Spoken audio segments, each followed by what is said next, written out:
This kangaroo is being nursed back to health. More than 100 Australian Army reservists are helping treat injured animals on Kangaroo Island. But I've actually been using them as veterinary assistants, and they've been so helpful. Just to have an extra set of hands to hold animals and to help me treat their wounds and to bring me medication has been great. 1/3 of Kangaroo Island has been devastated by wildfires, NASA images show.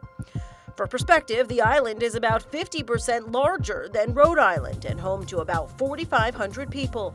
1/3 of the island is protected nature reserves. Australia's wildfires started in September of 2019, months earlier than is typical for the annual wildfire season. Millions of acres have burned across the country. The fires have been fueled by drought, as it's Australia's hottest and driest year on record.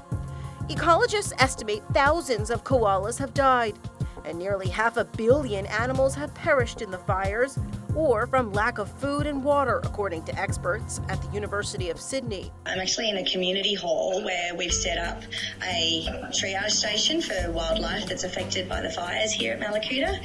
This veterinarian is helping rescue some animals, mostly koalas. Many volunteers have been donating their time. 4 times a day, going around and giving the koalas their paste feed, which is absolutely vital for them. But it's also really wonderful for those volunteers because there's something really lovely about being able to give that care and they can do something really practical. I guess on a really positive note, we've been releasing a few of our koalas, so they came in, they were dehydrated and maybe they'd inhaled a bit of smoke, and we've had them on fluids and treated some really superficial wounds, but we've been able to get some out, which is really, really lovely. And I think we all need a little bit of a, nice little positive story. The Port Macquarie Hospital has rescued more than 31 koalas so far. It's also launched a fundraiser to build a koala ark to provide a habitat and breeding ground for surviving koalas who can hopefully one day be released back into the wild. World Wildlife Fund says koalas could be extinct as early as 2050 in New South Wales and southeast Queensland if more isn't done to protect them.